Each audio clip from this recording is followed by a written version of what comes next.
Bueno, muy buenas noches. Arrancamos QR. Disculpen, un poquito más retrasado, pero está vivo el programa y nosotros somos de carne y hueso también. Y hablar de Maradona es hablar de nuestra cultura popular, de la batalla cultural y también hablar de política. ¿Por qué no? Arrancamos QR. Vieron que siempre tenemos una portada, que en general la portada la armamos con nuestro equipo creativo, pero hoy la portada la armó la realidad. Y la portada del programa de hoy es esta, miren. Esta es la portada del programa de hoy. Es la reunión del presidente Javier Milei con todo su gabinete y una veintena de gobernadores. Digo veintena porque fueron muy poquitos los que no fueron invitados o no fueron. Creo que son 20 literal. Y es la reunión que Milei construye después del triunfo electoral con gobernadores que compitieron en sus provincias, algunos les ganaron. Pero solamente, miren este dato, solamente 11 gobernadores ganaron las elecciones legislativas del domingo pasado, 11. Y 5 de ellos fueron en alianza con La Libertad Avanza. Es decir, que todos esos gobernadores que están ahí, o la gran mayoría, fueron con mucha debilidad. Y además de ir con debilidad, ya anticipaban antes de la elección que todas las reformas que Milei quería hacer, y cuando decimos reformas decimos su modelo, estaban de acuerdo, que evidentemente estaban disputando otra cosa. Probablemente la construcción política hacia el 27, probablemente tratando de juntar una base electoral importante, un resultado electoral importante para después venir a esta mesa y negociar de otra manera. Porque acá, imagínense, una reunión de 1 hora con 20 gobernadores, ¿qué tan fina puede haber sido la negociación? Esta foto es la firma. Es la general. Después irán con cada uno de los gobernadores en función de los resultados, de los acuerdos locales, irán negociando distintas cosas. Pero acá hay una firma, hay un acuerdo de que se va a negociar, que se le va a prestar los diputados y senadores que tengan para el presupuesto, que es la visión de país que quiere Milei, y sobre todo también el tema de las reformas estructurales. Ahora, no es solamente esto. Cuando nosotros dijimos, ¿qué se trajo Milei de toda esa gira por Estados Unidos y esas reuniones? Le decíamos, Milei se trajo una campaña electoral. Recuerden, Milei va con su programa económico partido al medio, fracasado, y además va con su proyecto político también roto, porque en el Congreso venía recibiendo cachetazo tras cachetazo. Va a Estados Unidos, acá falta alguien que está omnipresente, que es Estados Unidos. Estados Unidos es el gestor de alguna manera también de esta fotografía que pretende darle gobernabilidad al proyecto de ajuste de Javier Milei. Y en ese contexto, Milei va a buscar otra cosa. Milei va a buscar una reunión donde todos sean flores. Sin embargo, se trajo una comedia de enredos en la que, sin embargo, aparece Donald Trump diciendo la frase mágica: Argentina se está muriendo y si no gana Milei, yo voy a ser muy poco generoso. Y quizás sin saberlo, Milei fue a buscar algo que cuando ocurrió se agarraban los pelos en la Casa Rosada, nadie entendía qué había pasado, había reproches por todos lados, las caras eran indisimulables, pero se trajo la campaña más efectiva. Entonces a esta foto hay que agregarle, además, este tuit del secretario del Tesoro de Estados Unidos, el ministro de Economía de Estados Unidos, Scott Bessent. Ayer desde Corea del Sur hablé con Milei para felicitarlo por la monumental victoria de La Libertad Avanza en las elecciones de medio término. Su fortaleza y visión están brindando esperanza a una nueva generación de argentinos. Siguiendo el liderazgo de Trump, ese es el usuario en X del presidente de Estados Unidos, el mensaje de libertad económica del presidente Milei resuena en todo el hemisferio occidental y lidera el camino de América Latina. Bueno, ahí hay una confesión de qué significa Milei eventualmente para Estados Unidos en términos geopolíticos. Pero miren esto, los mercados deberían satisfacer fácil y entusiastamente las necesidades de financiamiento de la República para 2026. El resto, bla, bla, bla. ¿Qué dice Bessent? Muchachos, ahora ponerla. Ahora la tienen que poner. Ya está, armamos todo. Le armamos la campaña, le dimos las indicaciones políticas, le damos el respaldo. Ahora los mercados tienen que jugar. Ahora la tienen que poner. Bueno, acá hay mucha confianza sobre que eso va a resultar de esa manera. Ahora, Esta foto, que es la firma del acuerdo, es una foto o es una firma incompleta. Es una firma incompleta.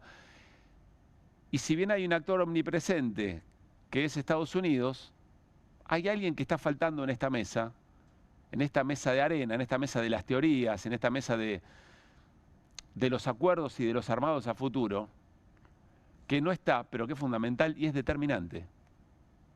Diría Heller, la resistencia de los ajustados. Acá falta la calle, acá falta la firma social, falta el acuerdo social. Nunca las cosas se dan de la misma manera, pero 2017 Macri gana la elección de medio término y a los pocos meses, por no decir semanas, cuando envalentonado va a la reforma previsional, que es una de las reformas que quiere Milei, Macri lo traduce como 14 toneladas de piedra, pero lo cierto es que la sociedad argentina organizada le dijo, che, eso no pasa. Después termina aprobándose, pero ese fue el punto de conflicto de Macri. Ahí cambió absolutamente todo. Fue un punto de inflexión para el gobierno de Mauricio Macri. Es decir, acá hay algo que no está siendo tenido en cuenta, porque mucho de esto, ¿por qué además? Porque todo lo que implica de salvataje para Macri es más deuda, para Milei es más deuda para su plan económico. Y esa deuda se tiene que pagar. Y si Milei dice que acá no hay lugar para romper el equilibrio fiscal, pero hay que hacer más erogaciones, ¿de dónde va a salir efectivamente ese recurso? Bueno, pues habrá más ajuste. ¿Y las reformas estructurales qué implican? Bueno, la reforma laboral implica menos derechos. La reforma previsional implica menos cobertura para jubilados y jubiladas.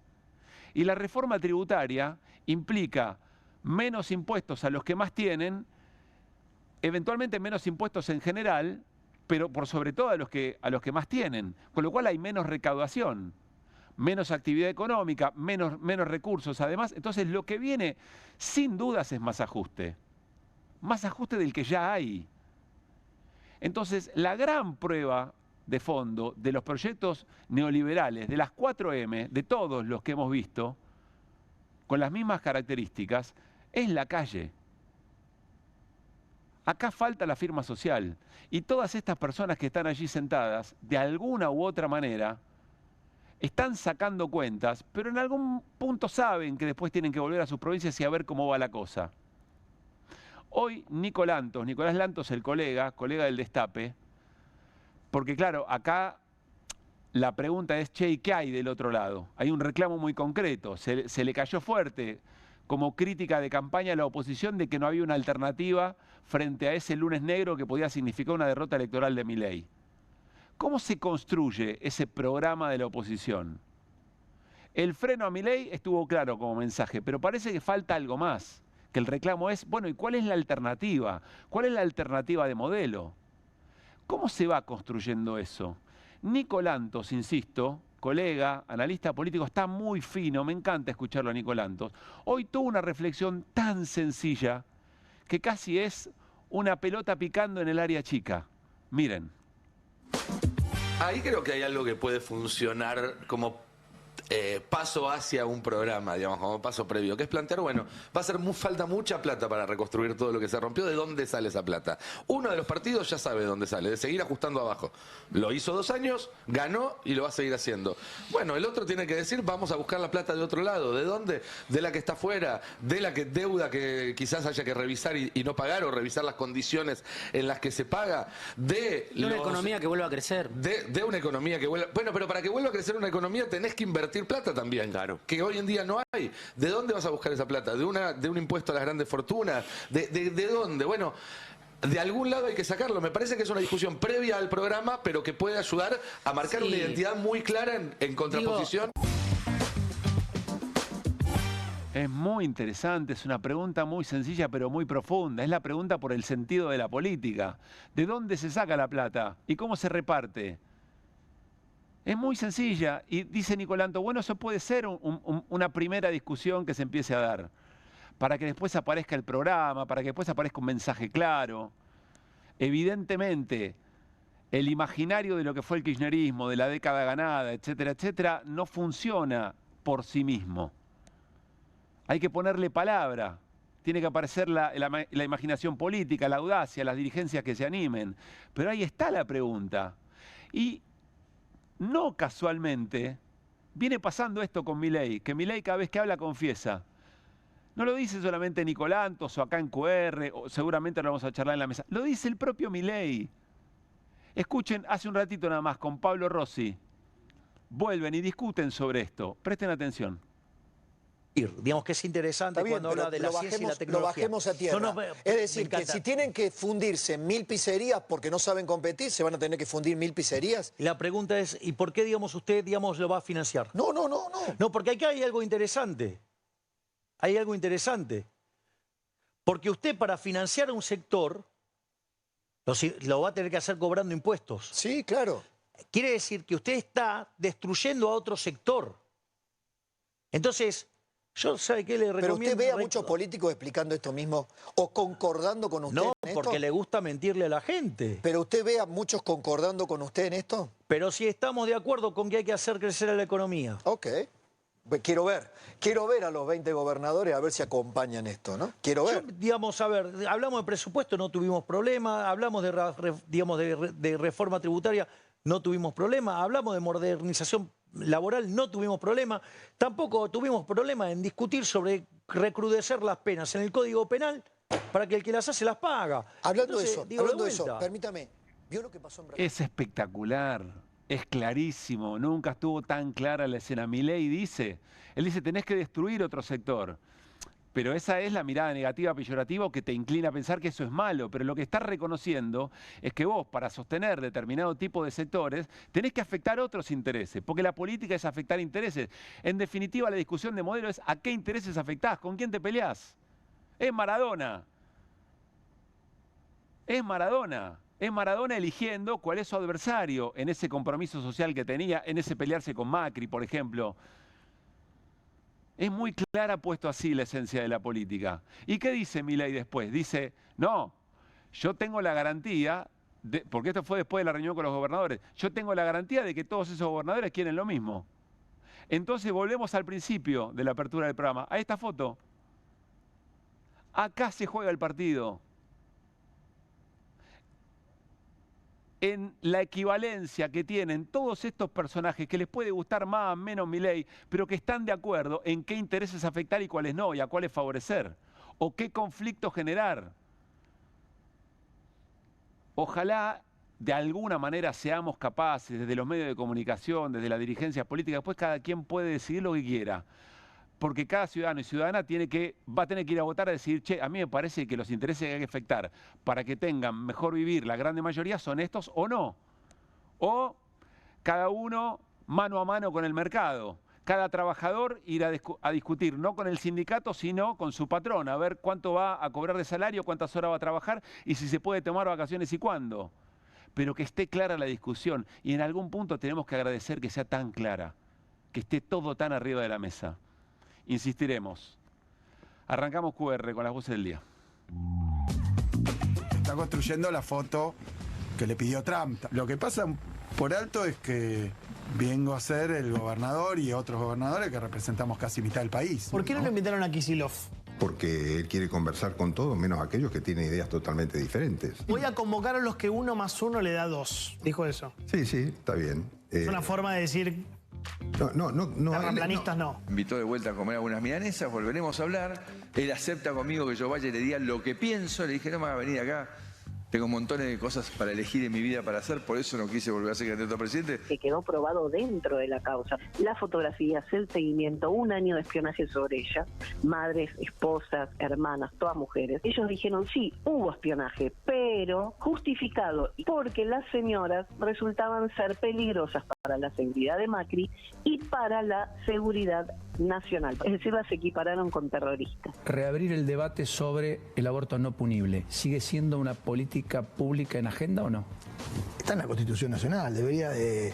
Que hay que primar la vida desde la concepción.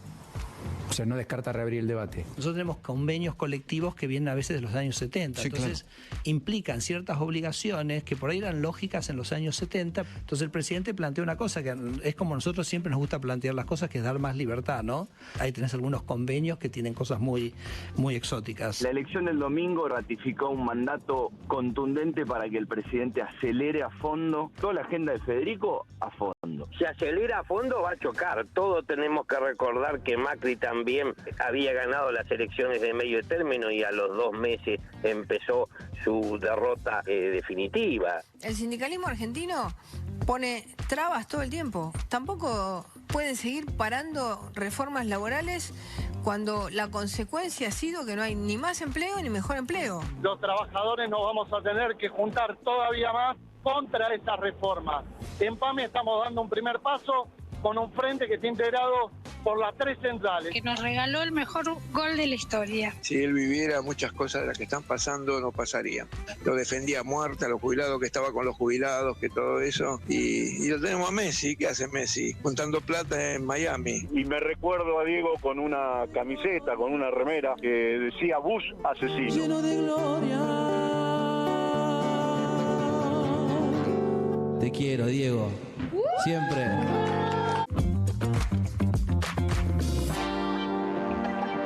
Muy buenas noches al equipo de QR, día jueves. Hola Martín Granoski, ¿cómo estamos? Buenas noches, ¿cómo andan? Hola Guido Bambini. Buenas noches. ¿Cómo estás? ¿Ya ¿Cómo está estamos? repuesto? Sí, todo es culpa de 2 presidentes. Bueno. ¿Sí? ¿De quién? Milito, que no compró un 10, y Riquelme, que lo vendió a Rossi al Flamengo. En un ratito hablamos de eso. Le vamos a dar un ratito de catarsis también a Martín. Hola Carlos, buenas noches, ¿cómo estás? Buenas noches, ¿qué tal? ¿Qué ves en la foto de los gobernadores con Milei? La continuidad de algo que además acá hemos conversado un montón de veces. A ver, no debería ser algo extraño que el presidente se reúna con los gobernadores. Claro. Debería ser absolutamente normal. La anormalidad nace de que es una convocatoria segmentada.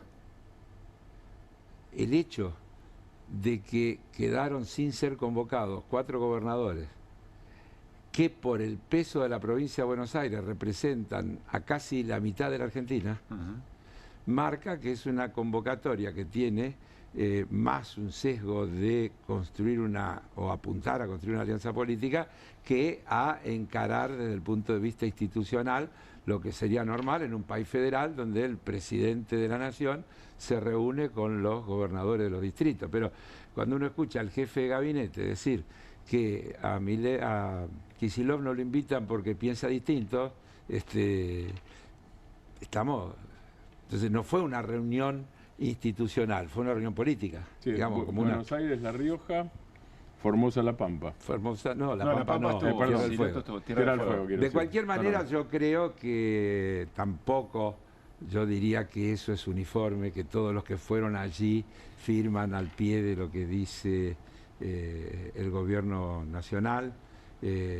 Yo otras veces hemos hablado, hay provincias con situaciones complejísimas que tienen una dependencia de los recursos federales notable, y bueno, no ir no tendría mucha lógica, porque el propio Kicillof hoy dijo, a mí si me invitaban iba. Claro. El asunto es que haces ahí en la reunión, lo que habría que ver es qué dijo cada uno, porque el solo hecho de ir a mí no me lleva a juzgar a nadie en particular. Vuelvo a repetir, el presidente de la Nación convoca a los gobernadores, ¿por qué no voy a ir? Ahora, en la reunión yo voy y digo lo que yo pienso. Mire, para mí hay que ir por acá. Y cada gobernador tiene su situación. Y cada gobernador tiene provincia. su situación particular. Así que veremos, veremos. Yo digo... ¿Qué están diseñando ahí? La mayoría parlamentaria para avanzar en las reformas estructurales que le reclama el sponsor. Yo acá dije hace varios meses, en abril vino Besset a la Argentina, en abril. ¿Te acordás que yo decía, ¿a qué vino Besset? Sí. Un día, era el día que Trump se estaba peleando con todo el mundo, con los aranceles, el secretario del Tesoro se vino a Buenos Aires, se reunió con Milei y con Caputo. Empezaron a diseñar este plan. Y bueno, uno podría decir, le salió bien, porque efectivamente el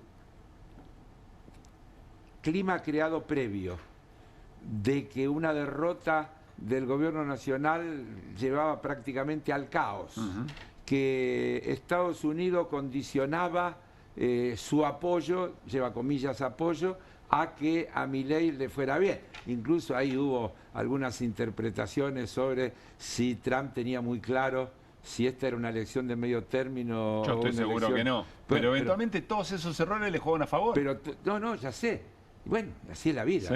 así es la vida. Pero yo te quiero decir que entre el temor y la esperanza, una porción de la sociedad argentina vio que estaba en juego la ayuda o no ayuda de los Estados Unidos. Y creo, porque también volvamos a ponerle números, estamos hablando de 40-35. No es que el 80% de los argentinos votó esto. El 40% de la ciudadanía le dio respaldo a este gobierno. El 35% que votó Fuerza Patria dijo queremos otro modelo. Y después tenés el mix de los que podríamos matizar respecto de cuestiones, posiciones, en esto sí, en esto no, etcétera. Entonces, ese es el escenario político. Y ese es el escenario político que se va a jugar en los próximos 2 años, donde habrá que ver. No vamos a repetir, ustedes lo dicen todos los días, todo el mundo lo dice. Macri ganó la elección de medio término y a los 3 meses tenía un lío bárbaro. Carlos, hay otra cosa de la que vos no fuiste testigo, sino partícipe. La Cámara de Diputados, por tomar la Cámara donde estás. Cámara de Diputados 2024 no fue la del 2025. Sí, con los mismos 2004 integrantes. es, con los mismos integrantes. Es la del apoyo a la ley bases y sí. la del 2025, la de la goleada, que llegó a ser 11-0 en una semana. Sí, claro. ¿no? Y además Era 170 y pico de votos positivos. Entonces, mira, yo mientras te escuchaba en la presentación me venía a la memoria Florial Gorini. Si algo no está, si te parece que hay algo para corregir, dale, porque enriquece. Al revés, no.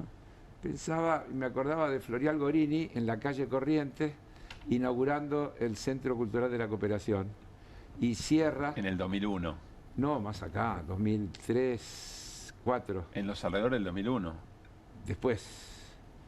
En ese clima, quiero decir, en ese clima No, de... ya estábamos en el gobierno de... Sí, con Néstor. Sí, y más acá, Ibarra era jefe de gobierno. En la inauguración del Centro Cultural. La inauguración del Centro Cultural de la Cooperación. Y Gorini cierra ese discurso memorable con una frase donde toma la frase del Foro de San Pablo, otro mundo mejor es posible, y hace una pausa y agrega, si la gente quisiera. Y hace una segunda pausa y dice, y lucha para conseguirlo. Y creo que esa es la síntesis de lo que se sigue discutiendo. Hay otro mundo posible, pero la gente tiene que querer.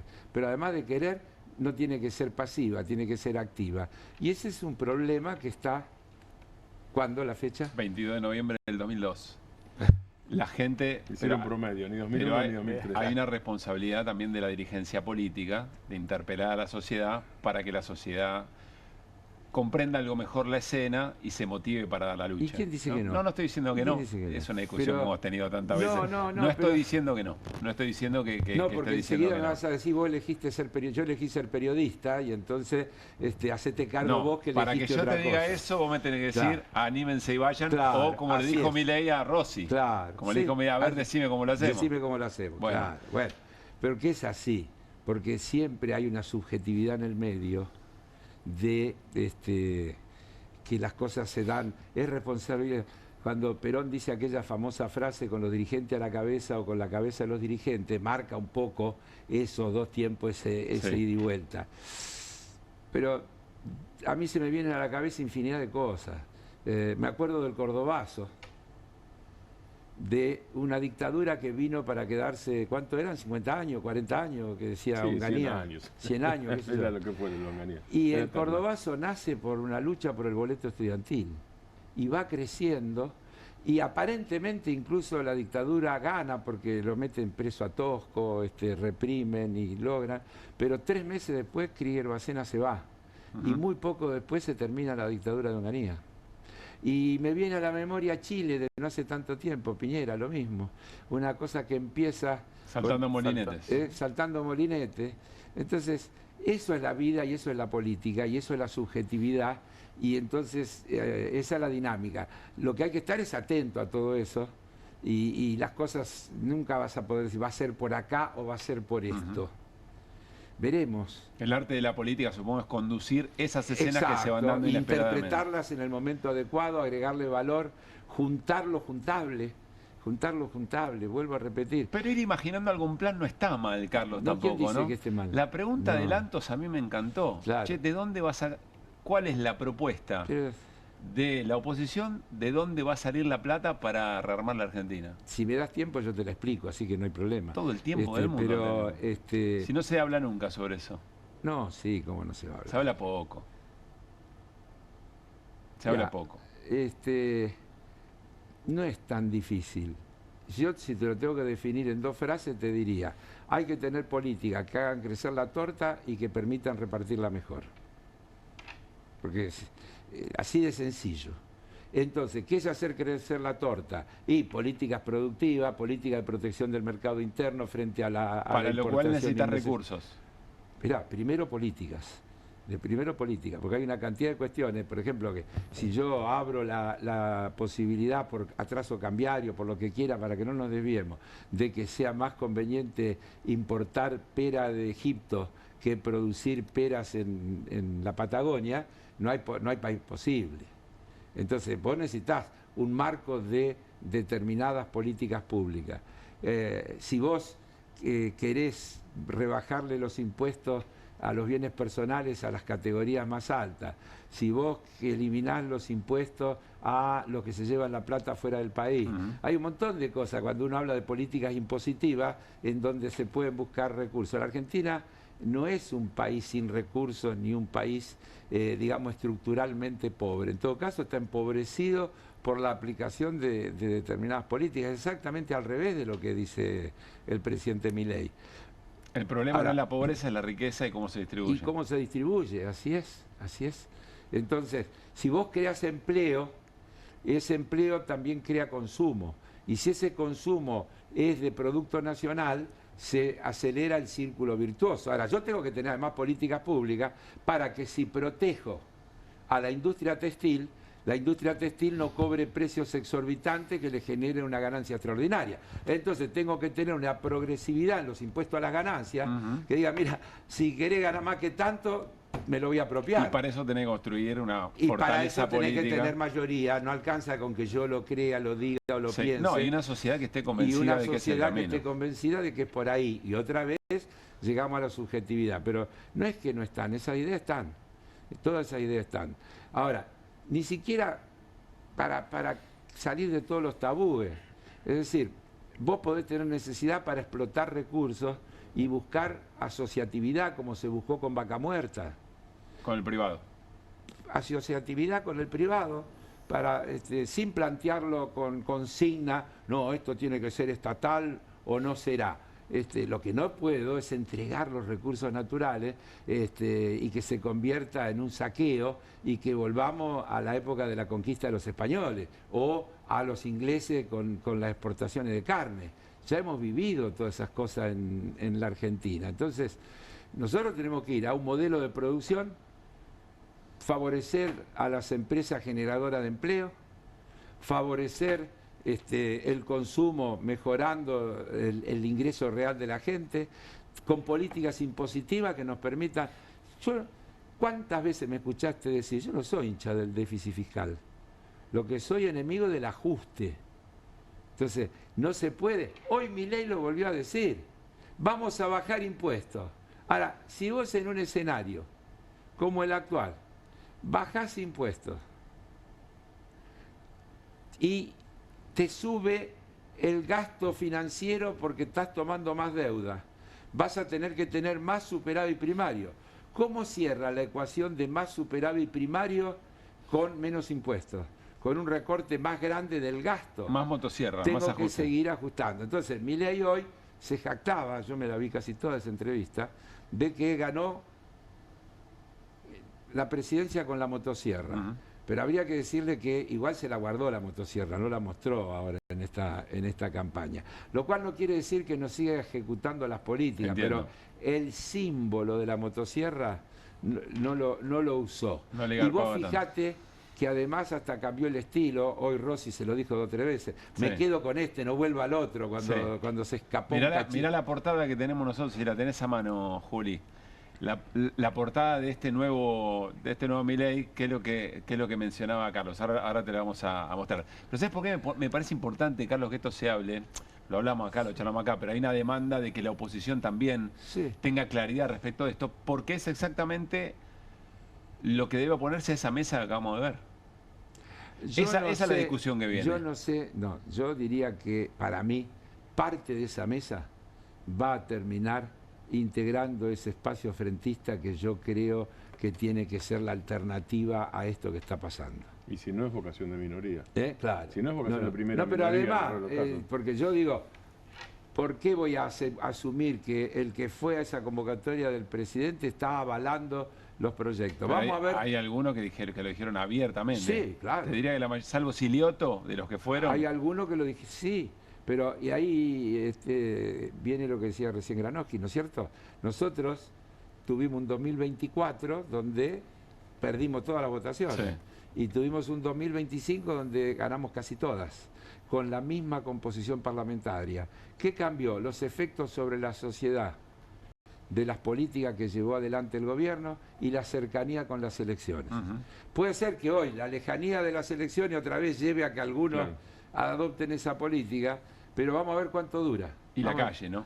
Y, obvio, empecé, ¿con qué ejemplo empecé? Diciéndote del cordobazo, diciéndote de Chile, te di varios ejemplos donde siempre está la calle, pero la calle tampoco es una caja donde se frotás la lámpara y aparecen los problemas. Hay también una subjetividad, hay una cantidad de gente a la que le ganaron la cabeza, y eso forma parte de nuestro otro título permanentemente repetido, se llama batalla cultural. Entonces, yo veo en las notas que hacen... ¿Vos te enojás con esa gente o...? No, ¿cómo me voy a enojar? No, yo no me enojo, de ninguna manera. Entiendo, porque eso es batalla cultural. Lo que digo es que tenemos que intensificar nuestro trabajo para que se entienda mejor. ¿Cuántas veces me escuchaste decir a mí acá? La lucha de los trabajadores del Garrahan es absolutamente justa, pero si no la pongo en el escenario de que es un tema de modelo, es incompleta. O la lucha de las familias de personas con discapacidad, o los jubilados, o. Entonces, en el fondo, todo mi decir está siempre llevado al tema de la confrontación de modelos, que hay 2 modelos, y hay un modelo que excluye y hay un modelo que incluye. Ahora, mientras no seamos capaces, por lo que sea, de construir una mayoría que crea que por el otro camino, es decir, por el otro modelo es donde va a encontrar su bienestar, está perdiendo la batalla cultural. Y entonces después te sorprende que la gente vote a Milei. Yo vuelvo a repetir una cosa que te la dije el otro día en la radio, la repetí un montón de veces. Hay muchas lecturas del resultado del domingo. La sumatoria de las fuerzas políticas que le hicieron ganar a Milei la presidencia perdió 15 puntos en relación a lo que pasó el otro día. Porque la sumatoria en primera vuelta, no en la segunda, en primera vuelta de los votos de Patricia Bullrich y de Milei daba 53-54%. Eso era el escenario de la política hace 2 años exactamente. Y ese escenario ahora esa sumatoria sacó 40. Eso es así también, porque esa lectura, si no yo me pongo solo en la discusión con los argumentos de los otros. Sí, con 40 hoy, si fueran presidenciales, no ganás el balotaje. Claro. No ganás en primera vuelta. También es cierto también es cierto que una elección ejecutiva tiene otros componentes, ¿no? Sí, obvio. Sí. Tampoco es cierto... Tampoco es cierto que no votó el tercio de la población, eso es una mentira enorme, porque una elección de pleno vota el 80%, porque en el padrón hay miles de personas que se murieron, miles de personas que están internadas, que están de viaje, que los mayores de 70 años que están liberados de la obligación de votar. No hay elecciones de más del 80%. Entonces, cuando hablamos de votos que faltaron, yo te digo que hay un 10% de la población que no fue a votar de lo que podría ir a votar, que está en disputa o que eligió la indiferencia y que puede llegar a ser activa en una elección presidencial. No más que eso. Bueno, voy a ir cambiando de tema porque no quiero dejar pasar el día y que esté Carlos, y creo que enseguida vamos a ir hablando con Ezequiel Fernández Mur, pero tenemos una foto que para mí lo marca a Carlos a modo de sorpresa, que me parece puede ser un lindo disparador para algunas anécdotas de quien hoy cumpliría años, Diego Armando Maradona. Miren esta foto. ¿Cuántas cosas dice esta foto, Carlos? ¿No? Yo no sé cuántos dirigentes de club tienen una foto así. ¿Te acordás la escena esta? Sí, claro. ¿Cómo no? ¿Te parece que no me la puedo no acordar? ¿Qué era? ¿Verdad? Era retórica. ¿Cómo te vas a acordar? ¿Qué era? Cuando vuelve Maradona a Boca en el 95, que lo traemos, la negociación, esa fue una negociación, creo que alguna vez a vos te la conté, no sé si la conté al aire, porque nosotros teníamos, ahí tenés un caso para juntar, nosotros teníamos que administrar un club fundido y contratamos, por ejemplo, ese año a Maradona y a Canigia. Y lo hicimos con toda una creatividad, con apoyo privado, si lo puedo decir, lo digo. Hicimos un acuerdo con Eurnequian, en ese momento dueño de América TV, y canjeamos el costo de las dos contrataciones por partidos amistosos a transmitir por ese canal. Por producto. Un buen paralelismo para hacer, ¿no? Digo, por ejemplo, y con eso incorporamos ese año a Maradona y a Canigia a Boca, que desde el punto de vista de la posibilidad del club estaba fuera del alcance. Bueno, qué sé yo a Maradona lo conocí, ya te dije, en la gira de Japón. Cuando vos todavía estabas como asesorando. Cuando yo todavía manera. estaba, claro. Sí, a mí me pasaron, contando anécdotas, en esa gira yo fui como invitado, digamos, amigable, y terminé negociando con Sister Piller, que era el representante de Maradona en ese momento, porque Boca tenía problema económico. Sister Piller exigía que antes de cada partido se le pague a Diego su cachet. El contrato tenía un cachet especial para Maradona. El contrato por el que Boca había sido contratado tenía un cachet para el club más un cachet porque jugara Maradona. Sí. Tanto es así que en el último partido, que creo que fue en Guatemala, Maradona estaba desgarrado y jugó igual, porque si no, no cobraba el cachet. Lo pararon en la cancha por claro, y bueno, y teníamos un problema en el que yo tuve que ponerme en el medio y a decirle a Sister Piller, te lo garantizo yo, porque él quería cobrar antes, pero los organizadores nos pagaban después, con la recaudación, claro, cuando se recontaba, etcétera, etcétera. Bueno, así que yo lo empecé a conocer a Diego ahí. Después, al ratito, Diego se fue. Lo vi en Barcelona cuando fuimos también a una negociación para tratar de cobrar las cuotas que nos debía el Barcelona por el pase de Maradona. Fui con Franchi, todavía en ese momento gerente general de Boca. Bueno, y después lo vi a lo largo de los años muchas veces, y bueno, y en el 95 lo trajimos de vuelta. Te voy a preguntar enseguida, porque lo quiero sumar a Ezequiel Fernández Mur, pero la esencia de Diego, ¿dónde se representa en las cosas que vos viviste, ¿no? Porque uno puede decir, bueno, la imagen es pública, pero seguro tenés trato donde vos decís, mirá, en esta escena, acá yo entendí que Maradona era Maradona. Está Ezequiel. Pablo Caruso con todo el equipo de QR y Carlos Heller. Ezequiel, te saludamos. ¿Cómo estás? Muy buenas noches. Pablo, Martín, no sé si está Hernán también ahí. Carlos, ¿cómo andan? Buenas noches. Guido Bambini, Martín Granoski y Carlos Heller. Muy buenas noches. ¿Qué haces, Ezequiel? ¿Cómo te va? Gracias por estar. Bien, bien, todo bien, por suerte. ¿Cómo están ahí? ¿Qué es esta locura? Vos sabés que ahora quiero mostrarles el programa, pero hay un congreso internacional sobre Diego Armando Maradona que se hace en las facultades sociales de la UBA. que tiene abordajes de todo tipo. Hoy me contaban que hay más de 250 libros escritos de Diego. ¿Qué es todo esto, Ezequiel, a lo largo de tu recorrido, de tu trayectoria, de lo que conociste, de nota, de lo que fuera? ¿Cómo lo explicás vos? Y en las 1000 caras de Diego, ¿no? ¿Qué sé yo? Querer abarcar a Diego desde un solo lugar es imposible. Aun cuando haya 250 libros, se pueden hacer tal vez 250 más. Me parece que hay algo de eso, de lo inabarcable que fue Diego, con los riesgos de la sobreinterpretación también, claro, ¿no? Claro. Que están ahí, porque qué sé yo, claro, encima porque su máximo momento son esos 2 goles que en 5 minutos representan lo que es el fútbol, ¿no? El arte y la trampa. Y son ¿en qué partido? Argentina-Inglaterra, nada menos, y en un escenario de mundial, ¿no? Es como que hay tanto ahí. Si querés, en 5 minutos te pueden contar, pero cuántas historias. Claro. Y con el relato de Víctor Hugo encima. Claro. Y ese. No sé si lo está viendo Ezequiel. Y ese Ezequiel.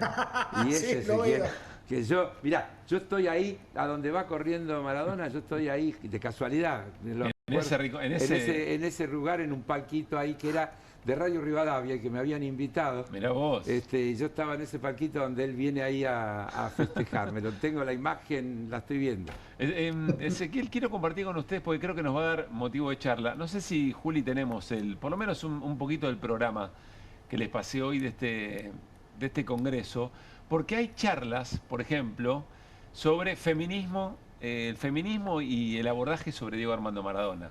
Porque está Maradona y el sindicalismo en el momento en que está Pablo Yonto para hablar sobre eso, en el momento que Maradona quería armar un sindicato de jugadores.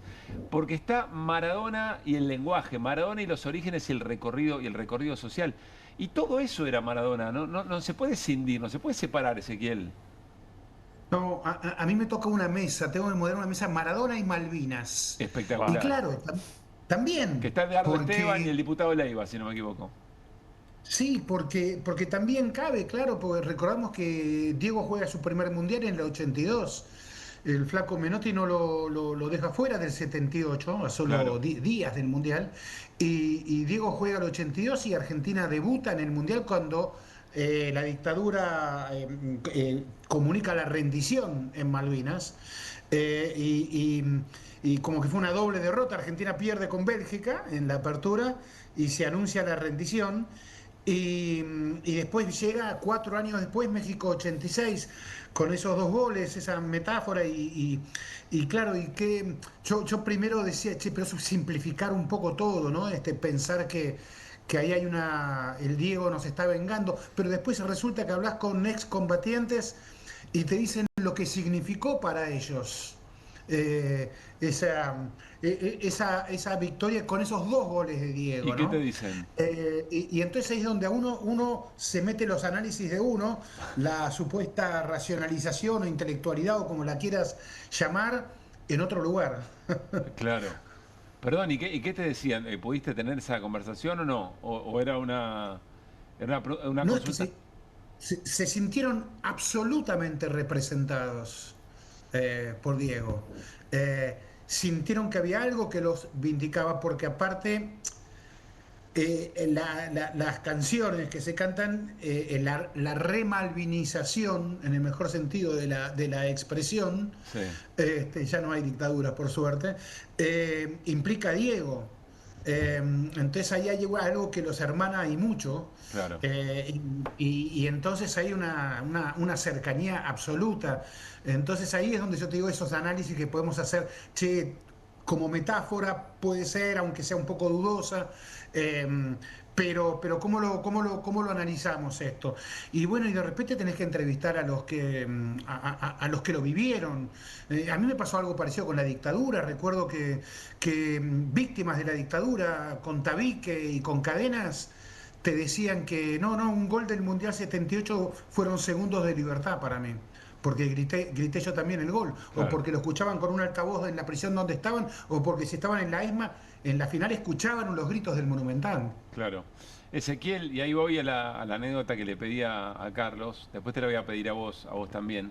Hay algo de Diego y las contradicciones y esas cosas que también nos incomodan, que no es solamente eso, es Maradona reconociendo también esas contradicciones en algún punto, ¿no? Cuando dice, yo me equivoqué, pagué, la pelota no se mancha, es como que está diciendo, che, yo soy todas estas cosas también, no las quiero esconder eventualmente, y ahí hay algo, me parece interesante, de este Dios, del más humano de los dioses, ¿no? Se dijo alguna vez.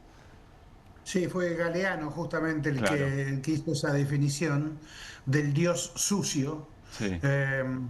Y me pareció una muy acertada definición, porque Diego, con esas contradicciones que estaban a la vista de todos, yo recuerdo que las primeras veces que en esas contradicciones me dije, che, pero prestemos atención. ¿Ustedes se acuerdan cuando Bernardo Neustadt, Sanguchito, bautizado por Diego, Sí. cuando tenía sus programas, creo que eran Tiempo Nuevo, los martes a la noche, y despotricaba contra Diego, porque ya Diego tenía opinión para todo.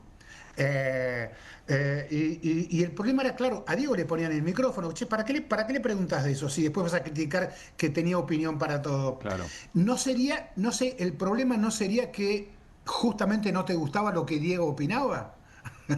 No que Diego tuviera opinión para todo, sino que te molestaba exactamente lo que dijera. Pues si no, no se lo preguntes entonces. ¿Qué querías? ¿Acomodar la respuesta de Diego también? A mí esa sensación de Diego, esa confirmación de pertenencia de Diego siempre fue lo que más me emocionó, me impactó. Diego podía estar en un palacio dorado con quien fuere, donde fuere, en el tiempo que fuere, podía estar mal, él podía verlo mal, deteriorado, y siempre tuvo clara la pertenencia. Y a mí eso siempre me impresionó mucho. Ahí voy a Martín, que tiene pregunta. Carlos, ¿en qué anécdota personal vos a Maradona decís, este es Maradona, esto lo pinta de cuerpo entero? Antes de eso, con Ezequiel, yo creo que el partido con Italia en el Mundial de Italia y la puteada es toda una definición de lo que es Maradona, porque yo te diría que es una reacción de clase, porque él estaba en Italia, no era contra Italia, era contra el norte de Italia, esa reacción.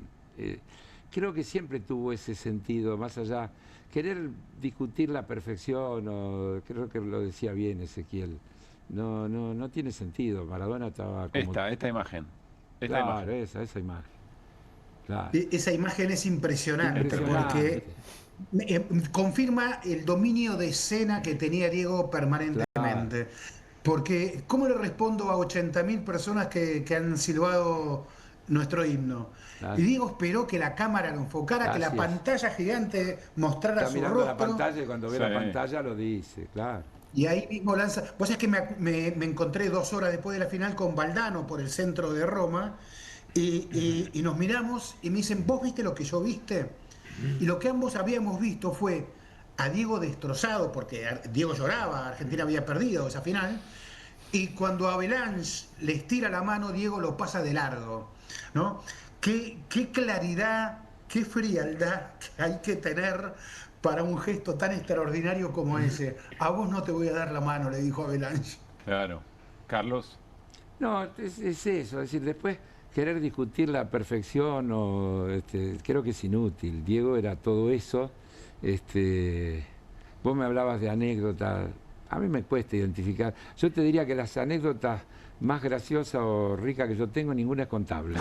Así que... que ya es una anécdota en sí misma. Ninguna es contable. Porque tengo un montón de esas, pero jamás las voy a contar. Martín. Hacen al secreto del sumario. Ezequiel, ¿cómo estás? Buenas noches. ¿Qué tal, Martín? Ezequiel sabe de alguna de las que me refiero, ¿no? Seguramente. Ezequiel, vos hablamos en la mesa de identidad y representatividad. Hay 2 lugares para mí, no sé qué opinas, hay 2 lugares que aparecen como santuarios de esa identidad, de los lugares que yo conocí por lo menos. Una Villa Fiorito, obviamente. Villa Fiorito es santuario absoluto. Ahora es una especie de... Vos como... siguiendo con la frase de Galeano, no sé si es un santo exactamente, o en todo caso es un santo atorrante. Y digo atorrante con absoluto cariño y absoluta simpatía, por supuesto, ¿no? Lo que Carlos decía de las contradicciones. Y el otro lugar es Nápoles, no Italia en general, Nápoles, que ahí es lo que vos decías, Carlos, la puteada no era a Nápoles, donde Maradona hoy es Dios, pero de nuevo, norte, en Fiorito y en Nápoles es un Dios cercano en todo caso, tocable casi. Vos te vas a cualquiera de los dos lugares y tenés banderas directamente como si estuvieras en medio de un partido, en los dos lugares como si lo tuvieras a Maradona vivo.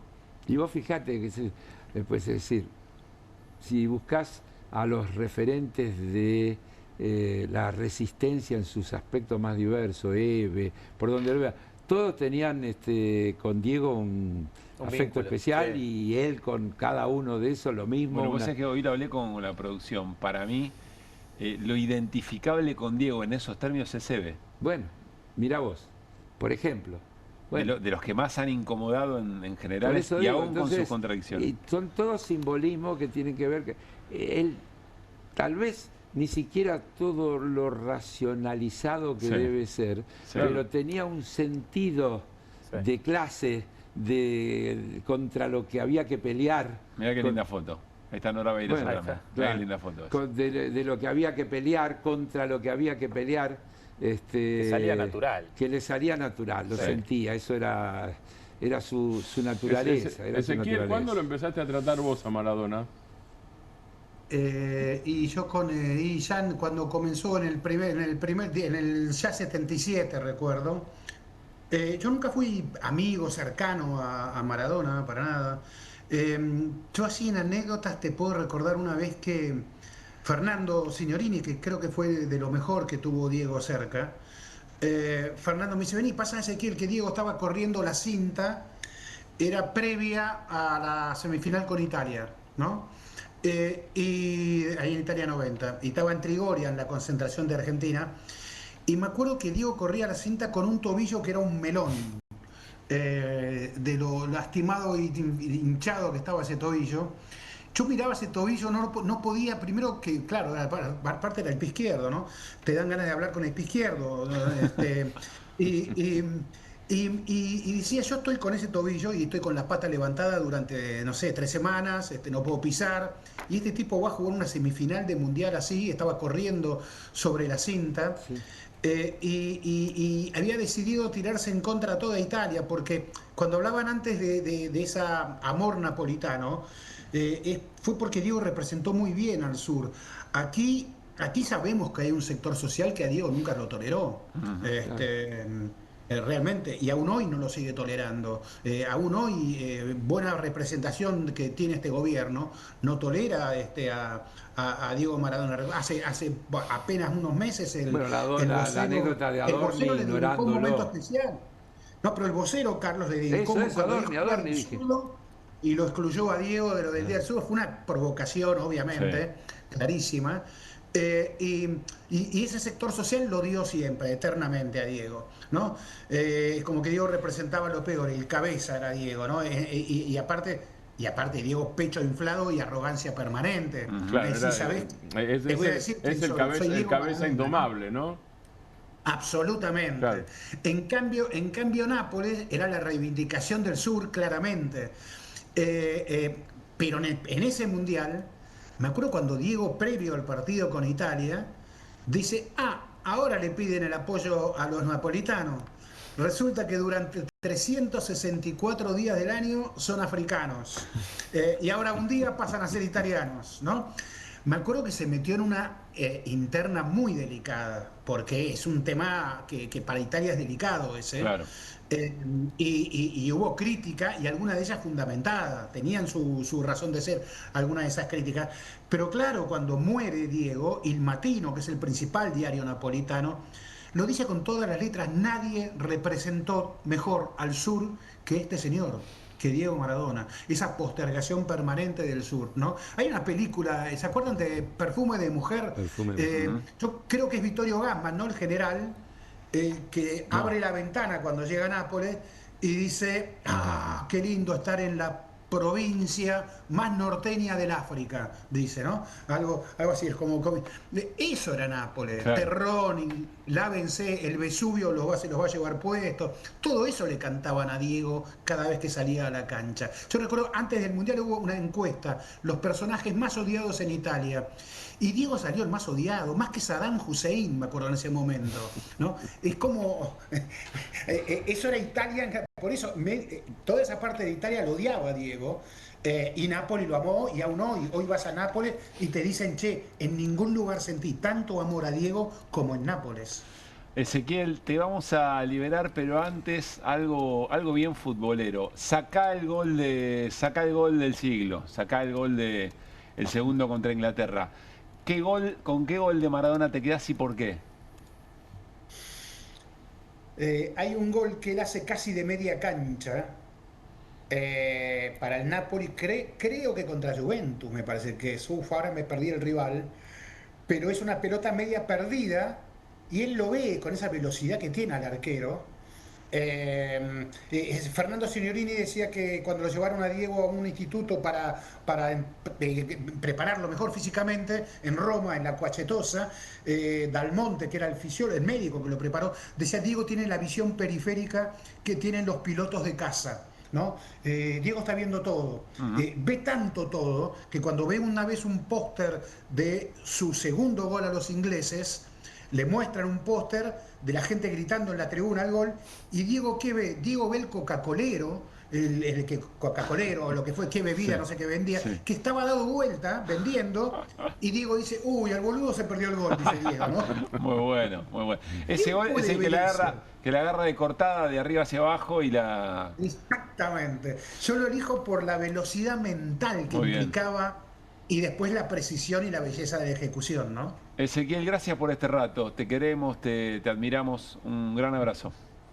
Un gran abrazo para todos ustedes y Carlos, avante. Chao, chao Ezequiel. Como siempre, abrazo enorme. Les voy a preguntar lo mismo, pero hicimos una selección de goles de Diego que no son necesariamente el segundo contra los ingleses, que nos parecieron que tienen algo especial, algo que solo él puede hacer. A ver, ¿cuál es el primero? Creo que el de tiro libre en el 85, si no me equivoco, desde adentro del área es este tiro libre. No había forma de que esa pelota baje de esta manera. La acaricia. Es una cosa increíble. Ni siquiera se entiende con qué le termina pegando, ¿no? Este es uno de esos goles que vos decís, no hay forma de... Rompe todas las lógicas de la física. Hay otro, que creo que es del Mundial 86, también, que es no me acuerdo si es el segundo o el primero. A Bélgica. Bueno, están los dos. Acá el pase de Burruchaga es extraordinario también, ¿no? Como lo ve. Y define punteándola. Pero me parece que el que sigue es una pilada también extraordinaria. Y termina definiendo, haciendo un giro con su propio cuerpo también muy difícil. Parece sencillo, pero es muy difícil. Ahí lo vamos a ver. Es el próximo que viene. Qué lindo festejaba, ¿eh? Qué lindo festejaba el Diego, mirá. Esa carrera, mirá Pumpido. Bueno, increíble. Lo agarramos ahí está, esa pilada. Tremendo lo que define cruzándola. Creo que hay otro más. ¿Qué más tenemos? A ver. Uno que le va a gustar a Carlos seguro. Falta el que elegí yo. Esa corrida, ¿no? Pues se va yendo para afuera, termina cambiando el ángulo. Es espectacular. Este es el que más me gusta a mí, mirá.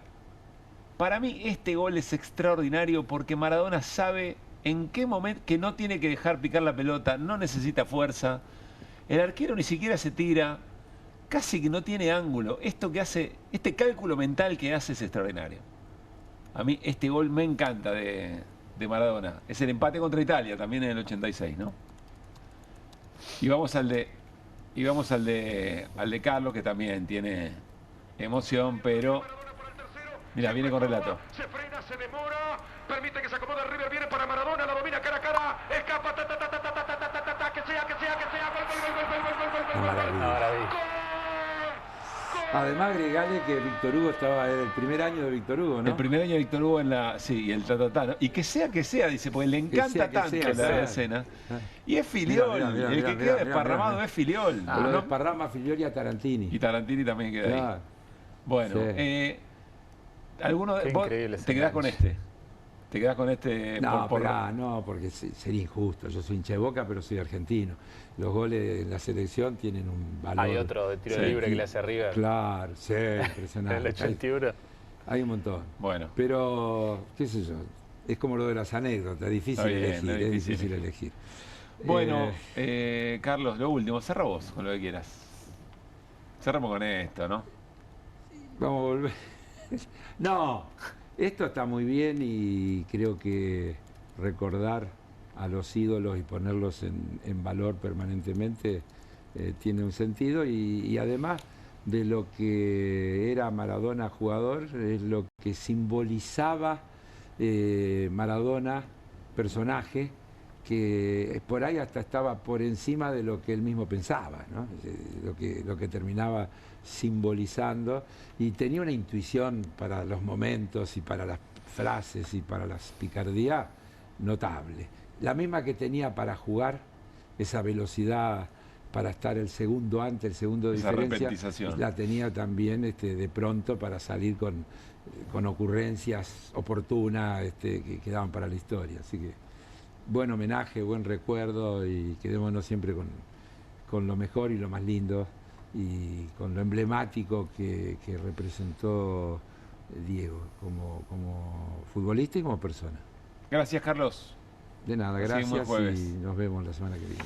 Bueno, nos vamos a ir a una pausa. Al regresar vamos a hablar con Guido Bambini sobre reforma laboral, de qué está hablando el gobierno o posiblemente de qué esté hablando el gobierno.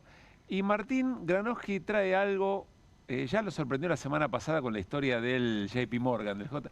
¿Quién es Elizabeth Warren?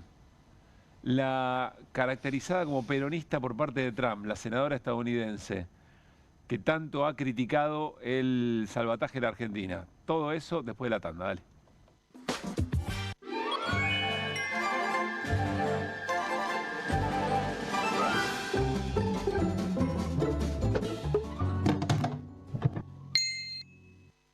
¿Pensás que las subastas no son para vos?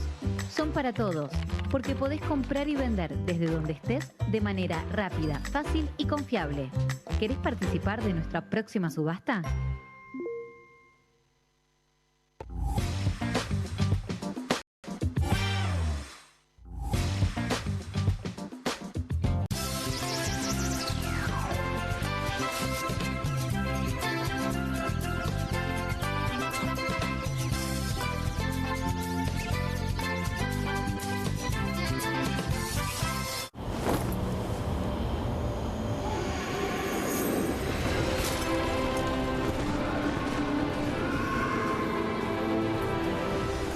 Betano, divertite a otro nivel con el bono de bienvenida. Vivimos en tiempos acelerados. Ya existe un corazón impreso que latió y vos seguís renegando con el embrague. Es normal no entenderlo todo. Es normal sentir que te estás quedando afuera. La buena noticia es que podés ponerte al día. TechWeek, lo que viene empieza acá. Buenos Aires Ciudad. Cueste lo que cueste. El primer streaming de Perfil.com, conducido por Román Yuch junto al Doc Juan Herbela, los periodistas Marcelo Mármol Moura y Lucas Buceta. Información deportiva, opinión y análisis. Cueste lo que cueste. De lunes a viernes, a las 10 horas, por Bravo TV. Emprendidos, con la conducción de Ornella Flench. Historias de emprendedores en primera persona.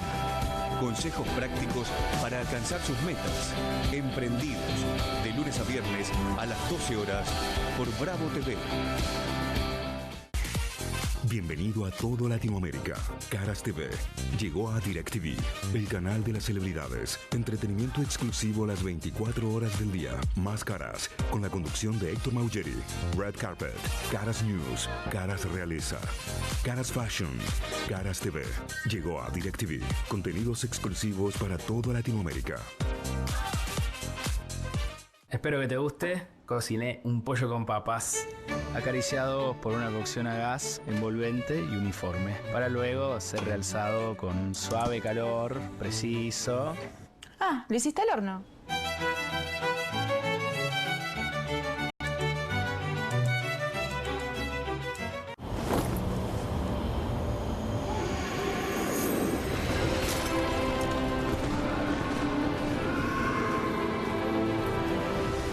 Betano, divertite a otro nivel con el bono de bienvenida.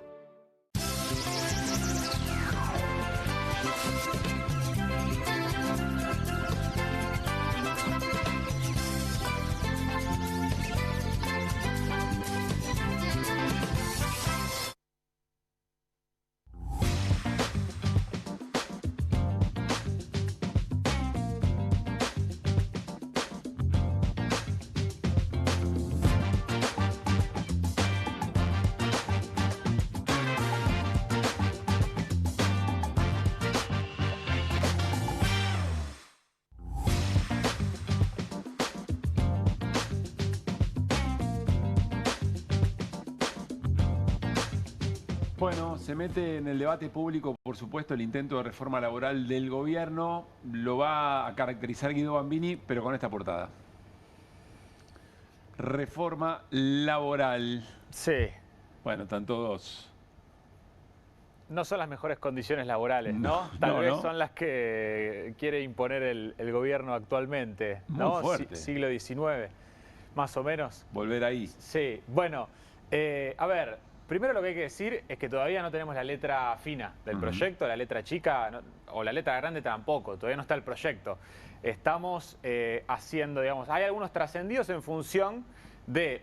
Por un lado, un proyecto de la diputada libertaria por Santa Fe, Romina Díez, que presentó hace un año, y también algunas declaraciones del secretario de Trabajo, Julio Cordero, y de Federico Sturzenegger, que dejaron entrever algunas de las cuestiones que viene a traer estas modificaciones en el convenio colectivo de trabajo, en la ley de trabajo, que pretende imponer a través del Congreso el gobierno de Javier Milei. Vamos a la primera placa para mostrarte cuáles son estos trascendidos. Hay algunos derechos individuales y algunos derechos colectivos que se atacan directamente a partir de esta nueva legislación laboral. Primero, vamos por el lado de los derechos individuales.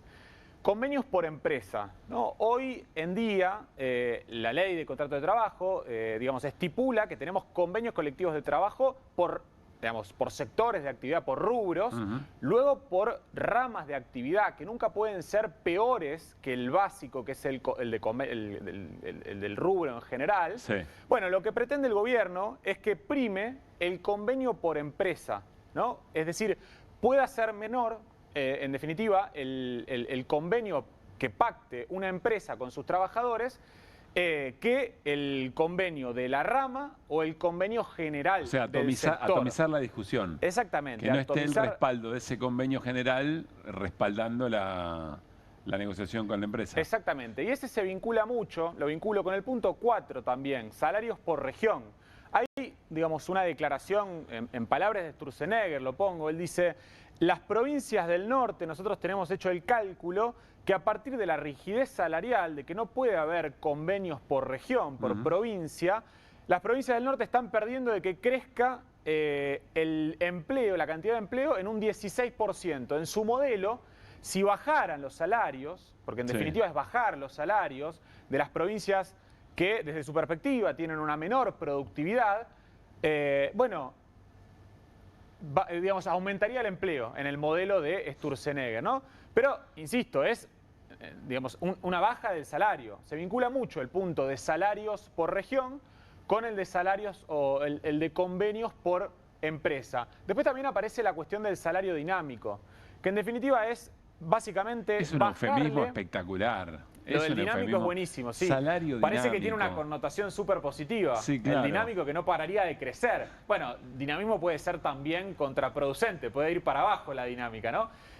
Lo que esconde salarios dinámicos básicamente es que te bajen los componentes fijos del salario, que en definitiva es la antigüedad que vos tenés, el piso, el salario básico que tenés por el convenio colectivo de trabajo, por la ley de trabajo, o mismo el extra por un título, ¿no? Son todos componentes fijos. Sí. Y sí ponderar más los componentes dinámicos o los componentes móviles, que son más subjetivos, ¿no? Que pueden ser bonos atados a la productividad, o mismo lo que tu jefe crea que te tiene que aumentar de forma móvil o que no te tiene que aumentar. Sí. En definitiva, mayor discrecionalidad para el empleador, Claro. para poder modificar el salario bajando los componentes Casi una fijos. customización individual para Claro, cada trabajador. Para cada trabajador. Y después también aparece el banco de horas, que lo empezó... A ver, Sturzenegger negó lo de las jornadas laborales de 12 horas Sí. hoy en Radio Mitre. Pero esto es un trascendido que encontramos en una nota de Ismael Bermúdez en Diario Clarín en el día de hoy, que todo el mundo está diciendo que podría ser un esquema en donde vos no tendrías una jornada laboral de 12 horas todos los días, Sí. pero sí habría un esquema en el que, bueno, si el empleador entiende por la estacionalidad o porque por algún momento necesita que haya, digamos, hay más ventas en ese momento del año de la empresa, que trabajes un par más de horas que no se pagarían como horas extra, sino que se disminuirían de otras jornadas O laborales. sea, otro día laburás 5 horas. Claro, por pero ejemplo. bueno, te tenés que bancar 12 horas o 13 horas de laburo en una jornada y tener otras 12 horas nada más de No, y descanso. además a el la resto jornada de tu siguiente. vida está acomodada en función de la necesidad de la empresa. Exactamente, sí. Bueno, también en términos de derechos individuales se han mencionado la cuestión de la vuelta de los tickets canasta, que te paguen parte del Sí. salario con los tickets canasta, y también la posibilidad de que el empleador disponga una atomización también de tus vacaciones. Es decir, que puedas, digamos, que puedas tomarte, digamos, plantearte que tus vacaciones tengan hasta una semana, ¿no? A ver, que sean divididas las vacaciones. Sí le ponen un límite de que sea una semana, es decir, por lo menos no es que nos exigen o nos van a exigir que nos tomemos vacaciones, no sé, 3 o 4 días en función de cómo le convenga al Pero te empleador. podrían limitar la vacación a una semana, no te podés tomar 2 porque me complicás un poco el esquema. Claro, te podrían decir, te tomás una semana a mitad de año y una Sí. semana a fin de año. No hay una buena, o sea, no hay una para lo de la justicia, digamos, ¿no? En derechos individuales no hay una buena. Y bueno, y en materia de derechos colectivos también hay que mencionarlo. A ver, hubo una primera avanzada en el DNU 70-2023 que fue judicializado y que no se terminó de aplicar. También, bueno, hubo un capítulo en la ley Bases que iba muy de lleno contra los derechos colectivos.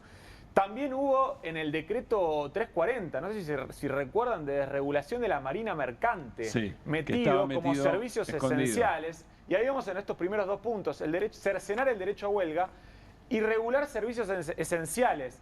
Es decir, plantear que en el articulado de la ley, en el articulado de este DNU 340 se planteaban que todas las actividades que puedan exportar eran esenciales. O sea, prácticamente limitaba o cercenaba el derecho a huelga de todas las actividades. Si es esencial, no se puede hacer una huelga, tiene que haber... Exigía que se garantice el 50% digamos, de la funcionabilidad de, Sí. de esa actividad. Ponía a la gastronomía y a la hotelería como Claro. servicios esenciales, ¿no? No podían hacer huelgas.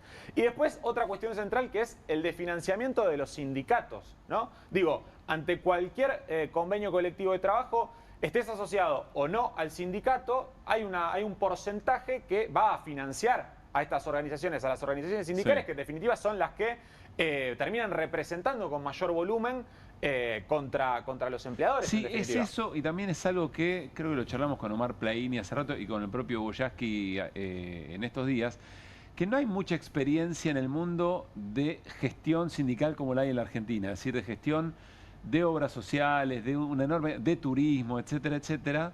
Bueno, y eso tiene que ver con los recursos y con el fortalecimiento también que hace al sindicato, porque está muy asociado, batalla cultural mediante, que el financiamiento de los sindicatos es el curro. Bueno, hoy... Que lo debe haber. Burócratas sindicales seguramente los hay. Hoy Sturzenegger dijo de muy mala manera, comen los sindicatos Claro. de ahí, desconociendo todas las prestaciones que brindan y que con los aumentos siderales que han tenido las prepagas, por ejemplo, las obras sociales sindicales han salido a ser una opción muy elegida por muchos trabajadores. Claro. Pero digo, más allá de las cuestiones concretas Sí. de esta reforma laboral, me parece que tenemos que pensar cuál sería una buena reforma laboral y si modificar la legislación laboral va a efectivamente mejorar o aumentar el empleo. Vayamos a la placa siguiente para ver la vinculación tan estrecha que hay entre la actividad económica, que la vemos en naranja, y la cantidad de puestos de trabajo que se han generado. La serie te la traje desde el 2004 hasta la fecha. Fíjate cómo aumenta de la zona de 4 millones de empleos registrados solamente del sector privado. Acá no hay empleo público. Sí. Pero fíjate cómo crece la actividad económica en naranja hasta el 2012, que es donde marco 6.300.000 puestos de trabajo. Es decir, del 2004 al 2012, crecimiento claramente, una tendencia alcista claramente de la actividad económica. Bueno, se incorporan al mercado laboral, al sector registrado privado, 2,3 millones de trabajadores. Es decir, me parece que no te va a resolver la legislación laboral el aumento del empleo registrado privado. Fíjate, de hecho, o sea, cómo a partir de ese momento se es la plancha. actividad económica lo que genera empleo. Es la actividad económica. Fíjate cómo con vaivenes desde el 2012 tenemos una actividad económica bastante estancada, bastante planchada, con una caída muy importante en la pandemia, pero digo, hay una correlación muy elocuente que se ve muy claramente en el gráfico. Se crearon 300.000 puestos de trabajo. Vamos a un comerciante. El comerciante va a contratar más gente si efectivamente vende más. Exactamente. Si hay mejor actividad económica. Exactamente. Y uno podría pensar que si no hay actividad económica, aunque te regalen el laburante, no lo vas a querer tener ahí, porque por ahí se hace un café, te rompe la cafetera y la tenés que pagar. Tal cual, tal cual. Y además, digo, no te traje la serie de la década del 90, pero es el fiel reflejo de esto. Digo, en el 91, en el 93, la ley Banelco, ¿no? Claro. Hubo en el pasado, en la década del 90, cambios en la legislación laboral. Y bueno, la realidad es que terminamos la década del 90 con la cifra de desempleo más alta de la historia reciente argentina, 20% de desocupación. Más allá de lo que efectivamente se fue a la justicia y se frenó en términos del decreto 70 de esa reforma. Hubo reformas laborales, de hecho. ¿Vos las contaste aquí en QR? ¿Y no mejoró el empleo? No, sino todo lo contrario. El empleo registrado privado, desde que se aprueba la ley Bases, que es donde se instrumenta esta reforma laboral de hecho. Que habilitar tercerizaciones. Sí, no pagar multas si tenés empleados informales. Exactamente, permitir que un monotributista tenga hasta 3 monotributistas a su cargo, digamos, no blanqueando esa relación laboral. También aparece el fondo de cese laboral para los sindicatos que quieran negociar en vez de indemnización. Fondo de cese laboral, y no hubo crecimiento, sino hubo caída de los puestos registrados. Ya se hicieron reformas regresivas en materia laboral y no creció el empleo, al contrario. Cayó, aumentó el desempleo. Sí, y vamos a la siguiente placa. Acá pivoteo sobre un concepto del abogado laboralista Luis Campos, de la CTA. Me gusta mucho el verbo pivotear. Sí. Se ve chiquito, pero Luis plantea que hay 4 sectores que explican el 60% de la informalidad en Argentina. Acá te marqué, esa aseveración de Luis me hizo ir a buscar el último informe del INDEC sobre informalidad laboral, cuarto trimestre de 2024. Nos encontramos con que la construcción, el comercio y el servicio doméstico explican el 50% del empleo informal. Vamos a la placa siguiente. Esto me dispara a pensar qué sería una reforma laboral virtuosa, o qué deberíamos hacer. Claro. Bueno, a ver, habría que hacer políticas sectoriales para estos sectores. Luis le agrega el sector rural, ¿no? Que también es el cuarto, que te explica el 60% de la informalidad argentina. Es decir, en vez de limitar derechos laborales a mansalva, fíjate cuáles son los sectores y ve qué necesidad Por lo menos vayamos a esos 4 sectores que hoy te explican el 60% de, digo, el 43,2% de los argentinos trabajan en la informalidad, ¿no? Como para tener noción, casi el 50% de los trabajadores argentinos. ¿Y qué hacer? Bueno, una inspección activa, por ejemplo. La provincia de Buenos Aires ha hecho inspecciones activas en countries privados y han encontrado servicio doméstico no registrado. Eso debería hacerse. Después, el otro punto central, crecimiento económico. Crecimiento económico y qué producimos. ¿Cuál es el modelo productivo? Digo, porque este modelo actual puede generar crecimiento apalancado en actividades primarias, en la minería, en los hidrocarburos, en el agro. Pero son poco intensivos en generación de puestos de trabajo. Entonces hay que pensar en qué modelo productivo, en qué inserción internacional tiene Argentina, en qué modelo productivo va a ser el que genere puestos de trabajo. Inspección activa también en el sector rural. Ese sí tiene una rentabilidad muy alta y en muchas ocasiones esconde o no tiene registrados a sus trabajadores. Algunas líneas, ¿no? Para pensar, algunas diagonales para pensar, que me parece que es una oportunidad para pensar qué reforma laboral sería virtuosa, porque claramente el mercado laboral cambió en Argentina, y el 43,2% no es un número nuevo, ¿no? Hace varios años que venimos con niveles de informalidad muy altos. Buena columna, Guido, muchas gracias. Por favor. Pausa, ¿no? Nos vamos a la pausa y enseguida hablamos de Elizabeth Warren. Había un Warren en Lelutier, si no me equivoco, ¿no? Pero no se trata de eso, y nos lo cuenta Martín Granowski a su manera. La columna de Martín al regresar. Con energía voy a despertar. Duermo mejor con Belmo. Belmo es el colchón ideal. Duermo mejor con Belmo. Con Belmo sueño espectacular.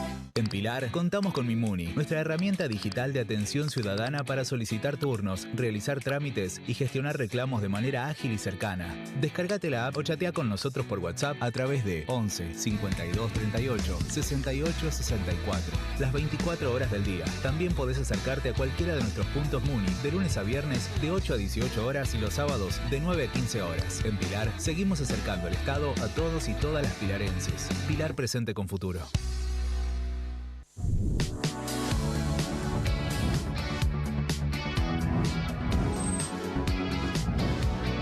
Soy Agustín Neglia, los invito a todos a ver por Amazon Prime lo mejor de La Rioja en nuestra nueva serie de viajes Super Guide por Amazon Prime.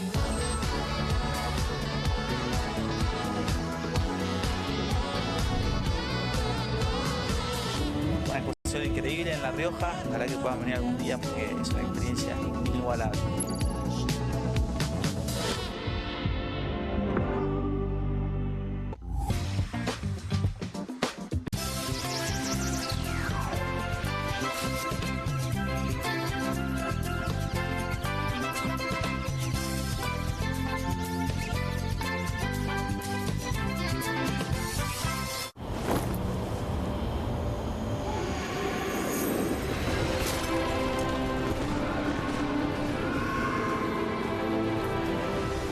Betano, divertite a otro nivel con el bono de bienvenida.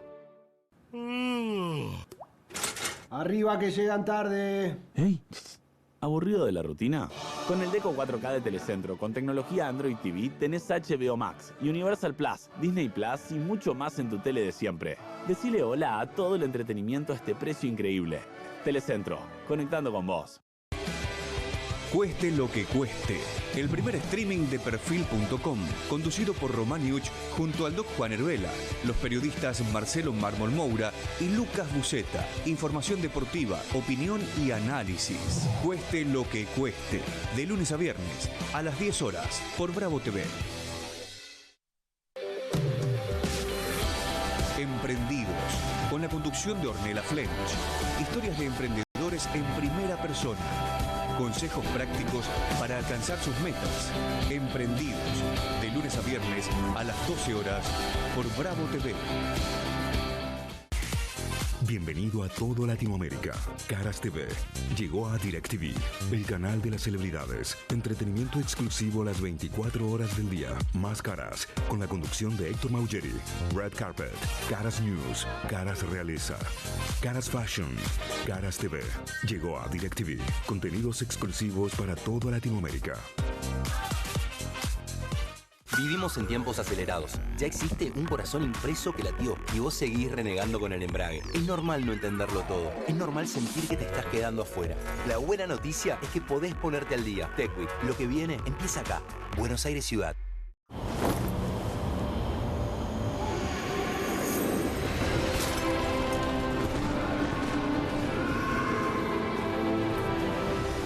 Betano, divertite a otro nivel con el bono de bienvenida.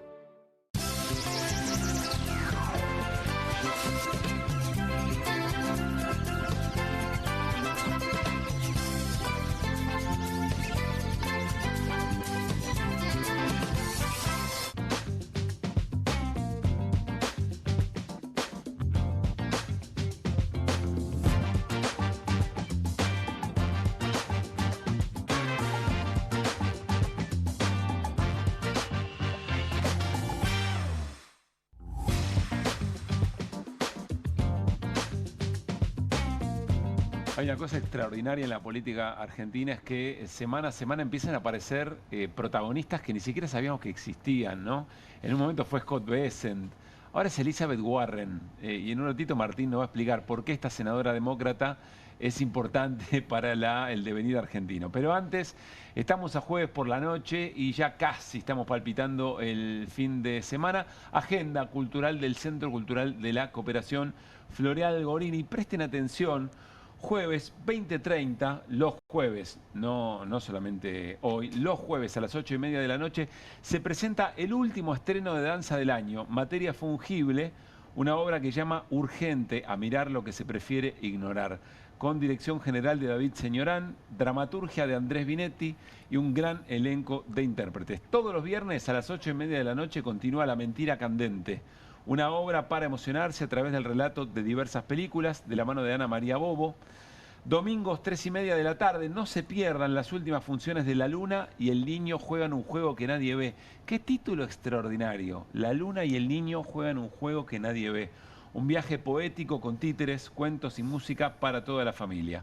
Por la compañía No Somos Cosas, teatro de títeres y objetos. Y por la tarde-noche, a las 7:30, Lejos de Moscú, basada en Tres hermanas de Anton Chejov, con dirección de Elena Tritek y gran elenco. Para más información pueden ver la agenda completa en la web del CCC, www.centrocultural.com, o seguirlos a través de sus redes. Bueno, Martín Granowski, ¿vamos a hacer una semblanza de Elizabeth Warren o algo parecido? Sí, de Evita. Ah, bueno. Ahí la teníamos, ¿no? A ver, portada. Ahí la tenemos. Ahí está. La Evita de Bessent. Esta es la Evita que odia a Bessent, porque no sé si recuerdan, hace unos días, no tanto ya, parecen años, pero son días nada más. Scott Bessent, el secretario del Tesoro de los Estados Unidos, criticó a esta senadora, que es senadora por el estado de Massachusetts, capital Boston, costa este, sector que detestan los republicanos ultraduros. La criticó porque dijo que era peronista, y lo dice habitualmente. Como... Este posteo de inteligencia artificial lo hizo Bessent, o el equipo de Bessent. Claro. Bessent la pone como Evita. A mí me extrañó cuando lo vimos, y creo que lo comenté acá, porque sí. Evita, el musical, es muy popular en Estados Unidos. Yo no sé si está ahora en Broadway, pero estuvo años y en algún momento lo protagonizó la propia Madonna, por ejemplo. Digo, es una de las tantas versiones. Digo, es un musical escrito por Andrew Lloyd Webber, exactamente. Digo, muy popular en Estados Unidos, en Inglaterra, en París, etcétera, etcétera. ¿Dónde acumula esa información Martín Granowski? No, impresionante. Es una cosa increíble, pero bueno. mirando, leyendo, pero bueno, es así. A mí me extrañó, pero al mismo tiempo hace que en Estados Unidos, cuando alguien dice Evita, sea conocida. Y entonces Bessent, supongo yo, no sé, no estoy en la cabeza de Bessent, aprovecha eso. Ahora, él lo dice como cosa negativa. Yo no sé si para los norteamericanos es algo negativo. Él lo pone como cosa negativa. Ahora, si vemos este posteo de Bessent, no hace falta leerlo completo, pero el posteo de Bessent, que acompaña a lo de Evita, dice que vota, bueno, en contra de los empleados del gobierno, porque Estados Unidos está cerrado, el gobierno norteamericano está cerrado porque están discutiendo presupuesto, el famoso shutdown, que ya dura semanas. Segundo más largo de la historia. Exacto, segundo más largo de la historia. O sea, y mientras eso dura, primero los laburantes no cobran. Claro, primero fue Trump. Sí, mientras eso dura, los laburantes no cobran. No cobran, hay una parte, pero además es un cercenamiento al poder del propio Trump. Lo que se está discutiendo es eso, no es un chiste. Entonces, la acusa de ser una de las que vota por el shutdown, por el cierre, pero dice otra cosita. Dice, ella es una peronista estadounidense, dice Bessent. Lo único que disfruta más que el malgastar sus impuestos es el tiempo de nuestra nación. Y después dice, ha encontrado el ancho de banda reciente, es una traducción libre esta, para amenazar a los grandes bancos sobre sus políticas de préstamos. Y ahí está. Cuando yo leí eso, empecé a buscar, sabía quién era, como vos decís, Pablo, algunos personajes conozco y sigo, y de otros personajes tengo una idea muy leve. De Warren yo sabía que era senadora. Pero cuando leí que, ¿cómo es eso? ¿Amenaza a los grandes bancos? Digo, o sea que Bessent estará molesto con eso, no solamente con que critique el apoyo, el rescate de la Argentina y use el dinero de los famosos contribuyentes para esto, sino que ahí debe haber una cosa interna a Estados Unidos. Y entonces empecé a hurgar. Y cuando empecé a hurgar, dijo, bueno, a ver, ¿quién es esta señora? ¿Quién es Elizabeth Warren? Y aparece una cosa que es una abogada siempre sostuvo que la economía norteamericana está amañada. Amañada es la traducción literal, ¿eh? Para perjudicar a la gente común y corriente. Fíjense una frase, las dos frases de abajo enganchan perfectamente con lo que estaba contando Guido recién sobre la reforma laboral que quiere el gobierno. Ella escribió, esto es una cita que encontré en uno de sus papers, no es que no trabajás lo suficiente, le dice a los trabajadores, como te critican, es que Estados Unidos cambió. Es que antes ganabas más, traduzco yo a su vez a Elizabeth Warren, y ahora ganas menos. En los 60 la sociedad era sociedad de consumo, pero más igualitaria, y después se fue haciendo cada vez más desigual a partir de los años 70 de Ronald Reagan, y está profundizado. Y se queja de qué? De que no hay protección de salud para los chicos. No existe protección de salud para los chicos. Dice que la clase media y los trabajadores sufren deuda por servicios médicos. A ver si les resulta familiar. Claro. Estamos hablando de una de las dos grandes potencias del mundo, ¿no? ¿Por qué tienen deuda? Por servicios médicos. Porque perdieron empleo y porque hay o una muerte o un divorcio en la familia, y eso son situaciones de endeudamiento, en las clases medias. Eso es algo del Obamacare que se está discutiendo mucho. Tal cual. Y cuando se habla de clase media de Estados Unidos, se habla, y aquí también cada vez más, ¿no? De clase media y de trabajadores en general. Bien. No se habla de clase media profesional. Digo, cuando en la política norteamericana se habla de clase media, digamos que están los profesionales, los trabajadores registrados, no solamente la típica clase media. Bien. Eso es Warren históricamente. Cuando se produce la crisis del 2008, la crisis del 2008 es, yo lo voy a explicar mal y Guido seguramente lo va a explicar mejor, es la crisis de las hipotecas. Empieza con las hipotecas, pero ¿por qué hay crisis en el 2008? Porque los bancos prestaron de más, los bancos prestaron irresponsablemente, pero no cobraron irresponsablemente, cobraron encarnizadamente lo que habían prestado de más irresponsablemente. Sí. ¿Por qué fue la irresponsabilidad? Para fabricar lo que en inglés se llaman los derivatives, que no sé si la traducción exacta serían los derivados. Derivados, ¿está bien? Gracias, ministro. Derivados, entonces, sería de una hipoteca original van derivando. Entonces yo, Pablo, te hago un negocio con tu hipoteca. Entonces, tu hipoteca la convierto en la copa que tenés ahí, y la copa la convierto en una computadora o títulos sobre computadoras, y los títulos de computadoras a su vez lo convierto en alguna otra porquería o chuchería que la intercambio en el mercado internacional. Cuando llegás al final de la cadena, la hipoteca quedó lejos y la casa ni hablar. Sí. La casa que quedó hipotecada. ¿Qué se produce con eso? Se produjo la famosa burbuja. Muy apalancado también, apalancado también en las calificaciones de las calificadoras de riesgo, que planteaban que estos MBAs, que se llama técnicamente el sintético, los derivados que se llaman, tenían una calificación AAA cuando ese instrumento financiero no era así, no tenía el fundamento para ser AAA. Caerse en cadena y todo estalla. Todo estalla. Claro, ahora el que estalla, sobre todo después, es el que está pagando la hipoteca porque se queda sin casa. Claro. O sea, el que estalla es... Entiendo. Ahora, Guido creo que no leyó la placa, pero en QR tenemos telepatía. Vos hablaste de calificadoras de riesgo. Fíjense, placa y el último, yo lo leo por si no se ve bien. ¿Qué es una de las cosas que quería hacer? Vamos a leer la última frase. La última frase. Quiere controlar a las calificadoras de riesgo.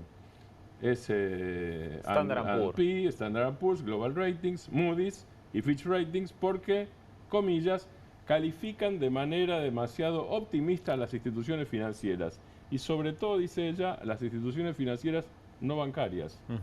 Que son las que crearon este tipo de subproductos que terminaron haciendo reventar todo y haciendo reventar la calidad de vida de las familias en todo el mundo. Es una dirigente política que se está metiendo con el corazón del sistema financiero. Sí, a eso te refieres. Que lo viene haciendo desde que era abogada. Sí. Después, entonces, a raíz de esto, en el 2008 la llaman en el Congreso para monitorear el tema de las hipotecas en el medio de la crisis. 2008 todavía estaba Bush hijo. Sí. En 2009 asume Obama. Obama termina creando la Oficina de Protección Financiera al Consumidor contra prácticas abusivas del sector financiero, sobre todo, insisto, del sector financiero no bancario. Y luego es electa senadora. Ella es elegida senadora por Massachusetts porque se hace una figura popular. Le fue bien como senadora, ganó las elecciones, pero no le fue O bien sea, es en una otro. abogada experta en descubrir cuáles son los fraudes del sistema financiero y de qué manera suenan a la gente en Estados Unidos, en la familia Sí, estadounidense. sobre todo a las familias, a Claro, los por eso el trabajadores. encono... Por eso es la bronca. O sea, es una bronca razonable. Lo la de descubriste, Besen, no es dijo una Besen. bronca loca, claro. Claro. Sí, claro, por eso es la bronca de Besen. O sea, vos hablás de la Argentina, pero nos estás criticando a nosotros, estás criticando los fundamentos de Wall Street, estás criticando eso. Eso es lo que le dicen a ella. Ahora, hubo una ola en Estados Unidos que duró más o menos 2 años, del 2008 al 2010 o del 2009 al 2010, y después toda esta tendencia de control sobre las instituciones financieras no bancarias empezó a relajarse. Pues el poder de Wall Street fue mucho más fuerte que el poder de las Elizabeth Warren, que siguen insistiendo, al punto tal que por eso fue electa senadora. Fue popular para ser electa senadora, pero a su vez no tuvo el poder suficiente como para poder seguir controlando. Había un equipo de senadores en ese momento controlando. Como la bicameral de Libra, más o menos. Claro, Bien. exactamente. O sea que si la entrega de soberanía eventualmente llega hasta un punto de convertirnos efectivamente en un nuevo Estado asociado, sabemos a quién votar. Claro. Por Warren. Sabemos a quién tenemos que ir a ver en Estados Unidos. Claro. Hay que ir Vos a dijiste el otro día en broma y después dijiste en serio, pero entonces, ¿hay que trabajar con alguien en Estados Unidos? Sí, claro que hay que trabajar con alguien en Estados Unidos. Por supuesto. No lo puedes hacer desde el gobierno porque es meterse en los asuntos internos. Sí.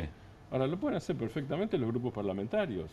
O sea, dirigentes... ¿Cómo nadie se vio como... A ver, yo no entiendo. ¿Cómo nadie de la oposición se vio con Elizabeth Warren para discutir los temas del control financiero? Si ocurrió no lo sabemos, pero... Bueno, está bien, puede pero ser está bien que el planteo. no lo sabemos. Vamos está bien. acepto eso porque uno no sabe todo, está perfecto. Pero está bien, Que en entonces te lo función voy a de la decir situación, distinto. claro, Que yo sepa no ocurrió. sectores legislativos que están en Sí. contra de este tipo de acuerdos por todo lo que implica, deberían estar en contacto con estos sectores. Y digo en contacto abierto, ¿eh? Sí. Puede haber el contacto discreto también, por supuesto, pero en este caso contacto abierto. Digo, eso no es meterse en los asuntos, no es decir votá por este o votá por otro. Porque además, la crisis del 2008 afectó a las familias norteamericanas, a las familias francesas, a las familias africanas, a las familias neozelandesas y a las familias argentinas. Digo, cualquier cosa que pase con la crisis, con las finanzas norteamericanas y con los grandes bancos de inversión, no con los bancos, sobre todo con las entidades financieras, con los fondos, termina afectando a la Argentina. Claro. Con lo cual estamos hablando de interés nacional. Por no eso, estamos por eso hablando venimos hablando también de la política interna. de este acuerdo, de estas características, con un presidente como Trump y eventualmente con un secretario del Tesoro como Besen, la fragilidad institucional a la que nos lleva, porque puede pasar literalmente cualquier cosa y en cualquier momento. Sí. Ya con pasó, estos personajes. Ya pasó sin este nivel de injerencia, porque no lo había en el 2008, justamente 2008-2009, primer gobierno de Cristina Fernández de Kirchner. O sea, ya nos afectó sin dependencia política.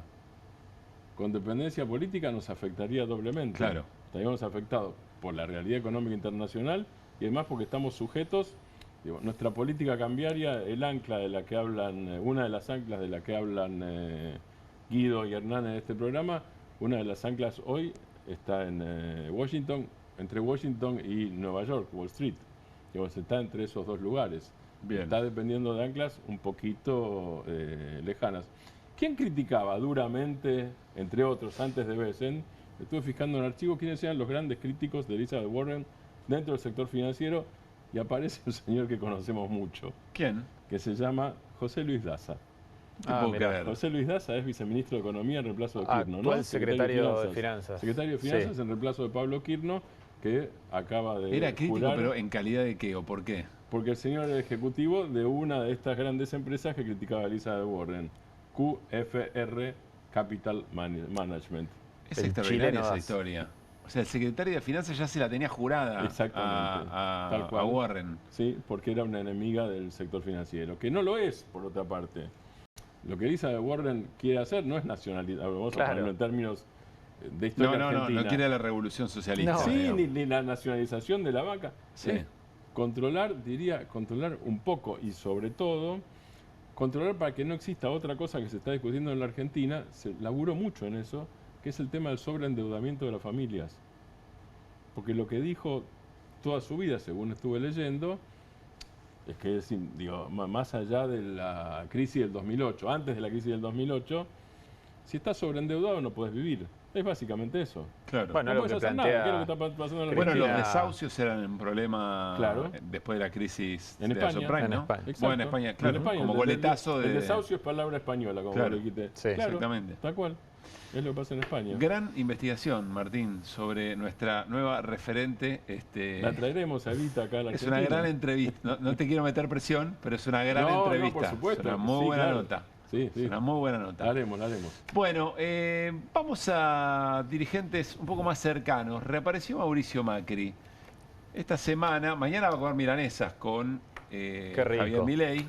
Yo siempre me pregunto, juega al bridge, no juega al truco. Pero ¿qué cartas tiene Macri? ¿Con qué cartas le canta truco a Milei eventualmente? Vamos a escucharlo a Macri en una referencia cuando era presidente. A ver.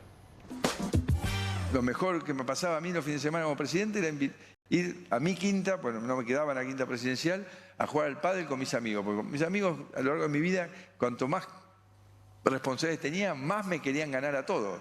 Claro, todo el poder los invitaba a Olivos, a algún partido, te decía, perdón, presidente, hacía un tanto. Digo, a este tipo no lo invité más, digo, yo quiero jugar un partido de pádel, no quiero que me venga a decir perdón.